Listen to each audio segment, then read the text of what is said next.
KPBS On Demand is supported by Splatero, helping homeowners pay off debt by offering streamlined access to your home's equity with no additional monthly payments or new debt. Splatero provides a lump sum of payment in exchange for a share of your home's future value. Pre-qualification is available at splatero.com. Good morning, I'm Annika Colbert. It's Wednesday, March 2nd, reacting to the State of the Union. More on that next, but first, let's do the headlines.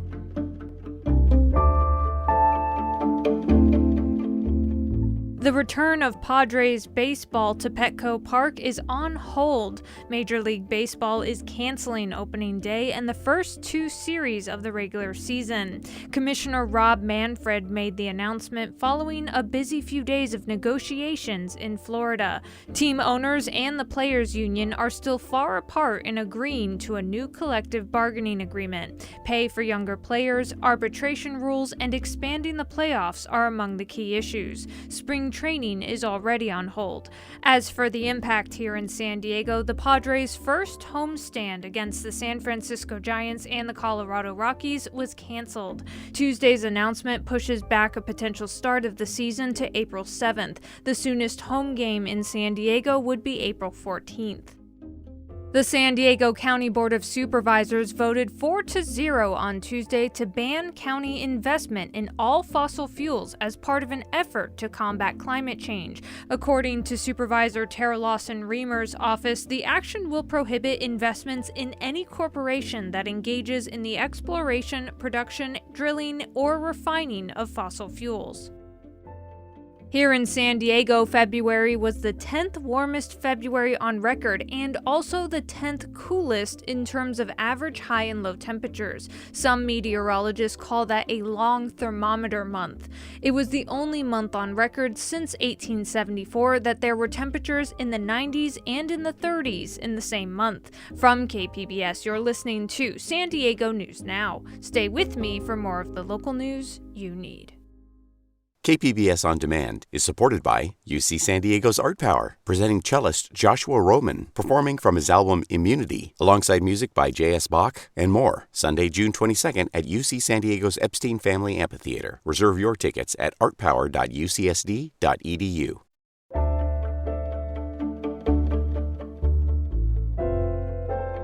What did some Ukrainians and others in San Diego think of the State of the Union address? KPBS reporter Kitty Alvarado has some local reactions. Nadia Haywas, who lives in San Diego County with roots and loved ones in Ukraine, listened closely to Tuesday's State of the Union address. Well, it's very nice to see bipartisan support. While she appreciated the bipartisan support and aid for Ukraine, plus the sanctions on Russia, she says they're not enough.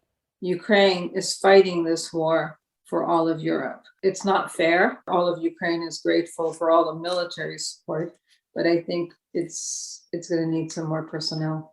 Corinne Hoare, a professor at the University of San Diego and an expert in White House communications, says the president's message on Ukraine hit the mark. To show strength, to show resolve, and to send a message around the world that this type of behavior that Putin is exercising will not be tolerated. And there is strength not only here in the U.S., but among our NATO allies. Kitty Alvarado, KPBS News.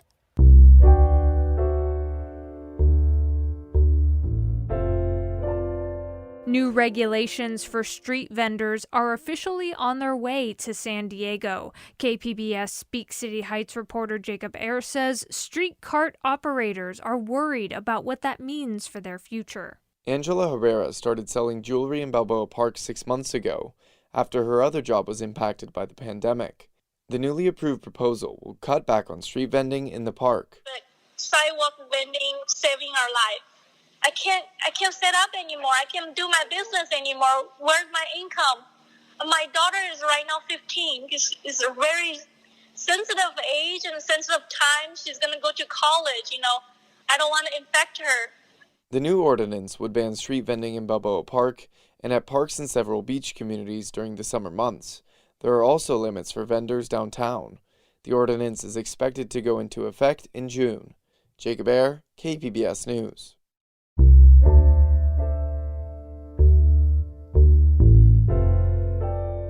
San Diego is getting more than $8 million to help struggling tenants pay rent. KPBS Metro reporter Andrew Bowen says it's a pandemic lifeline that may not last much longer. The extra money comes directly from the federal government as a reward for San Diego's relatively successful distribution of past rent relief funds. Those dollars are part of the COVID-19 relief bills passed by Congress.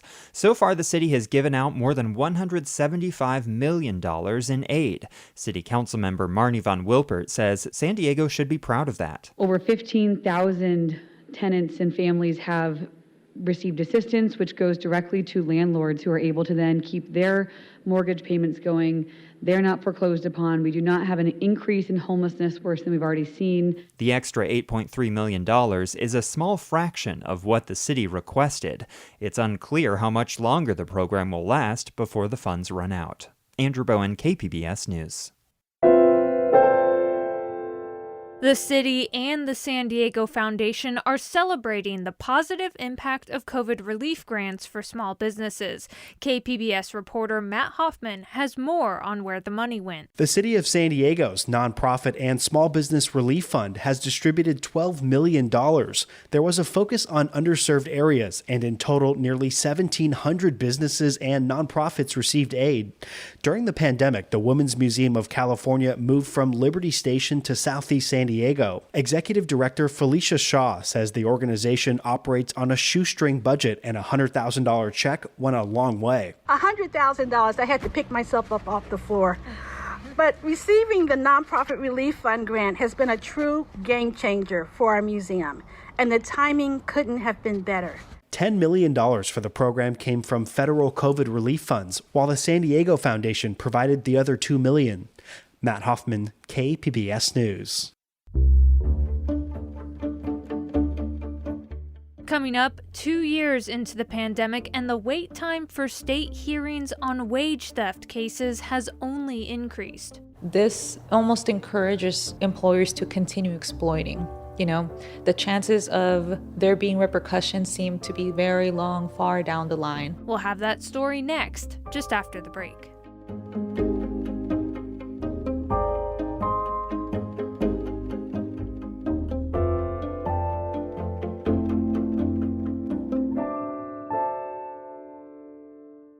KPBS On Demand is supported by UC San Diego's Art Power, presenting cellist Joshua Roman, performing from his album Immunity, alongside music by J.S. Bach and more. Sunday, June 22nd at UC San Diego's Epstein Family Amphitheater. Reserve your tickets at artpower.ucsd.edu.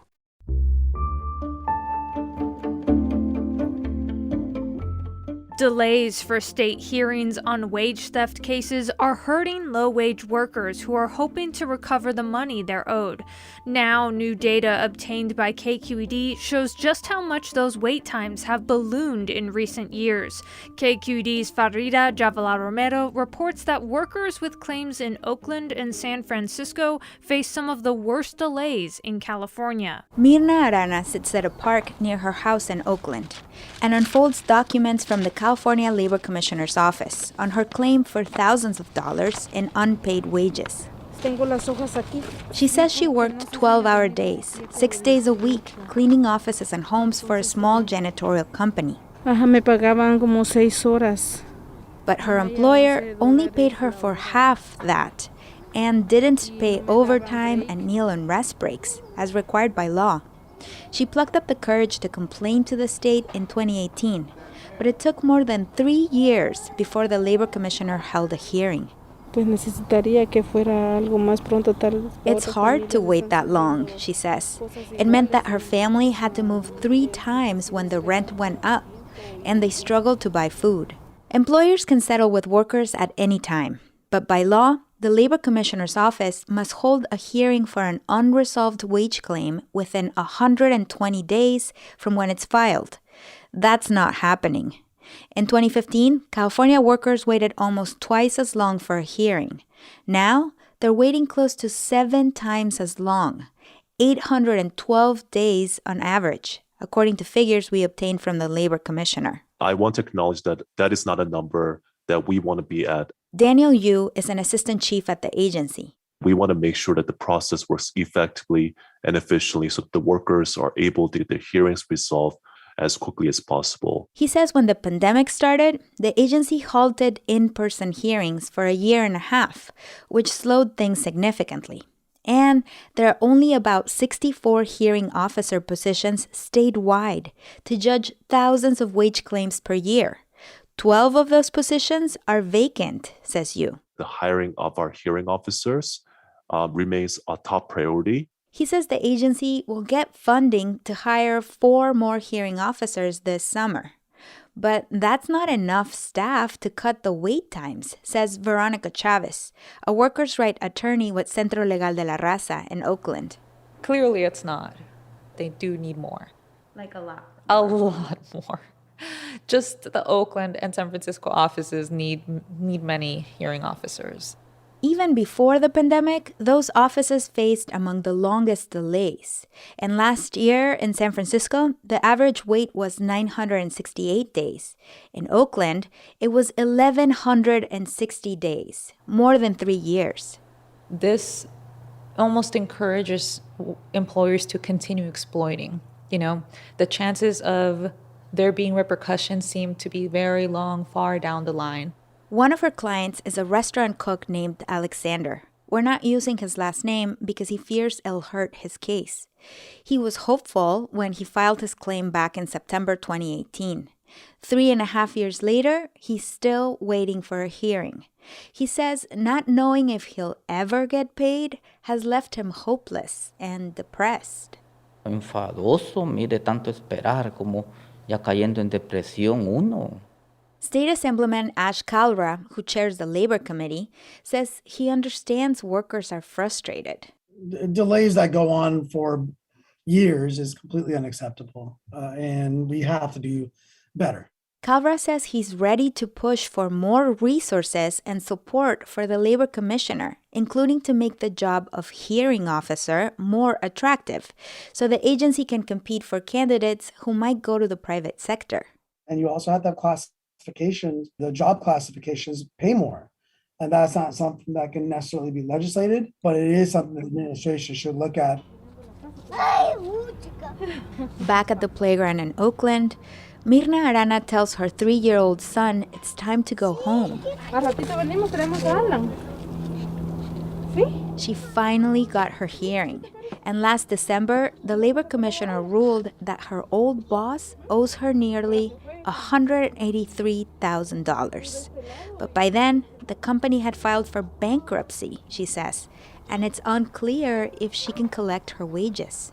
Yo pienso que se podrían poniendo más atención a estos casos porque es una injusticia que hay en nuestra comunidad.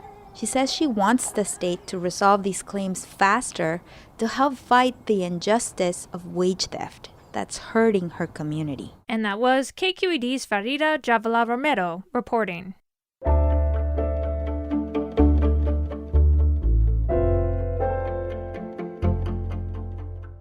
While technology has come a long way since the 1980s, one San Diegan says the old school tech is still the new school style.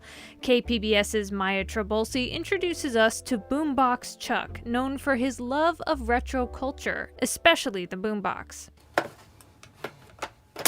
It's an iconic machine. The boombox is like a bodily extension to Miguel Nunez. I'm recognized for something I never even thought would happen in my life, which is carrying a boombox and rocking a style like that. He goes by the name Boombox Chuck and is well known for his passion for vintage music systems.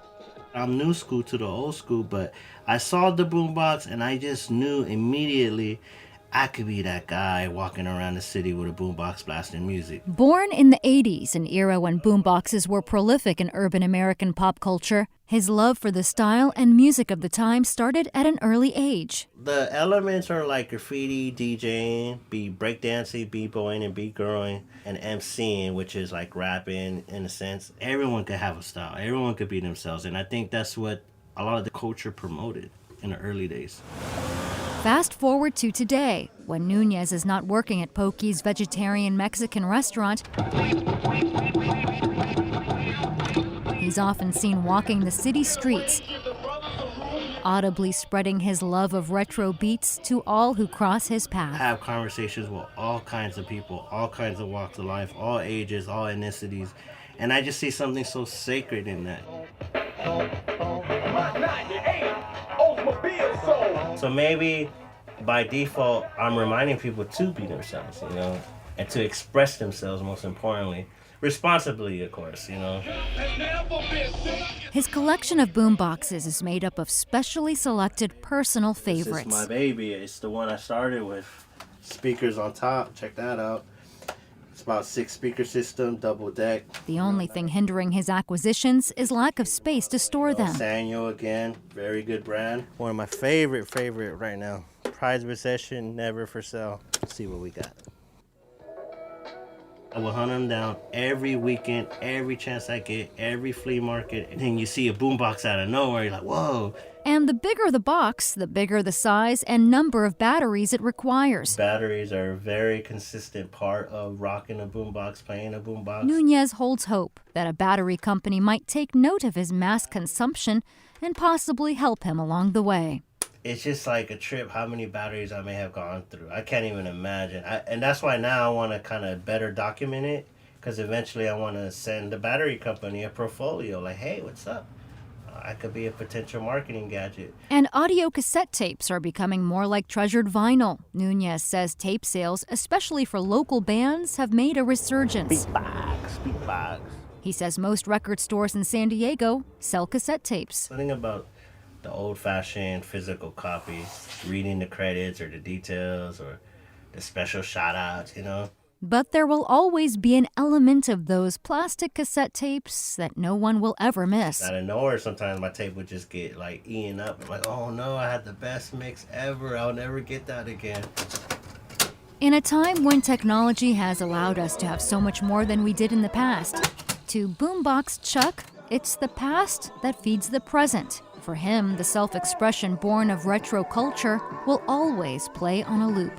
Maya Trabulsi, KPBS News. And that's it for the podcast today. As always, you can find more San Diego news online at kpbs.org. I'm Annika Colbert. Thanks for listening and have a great day.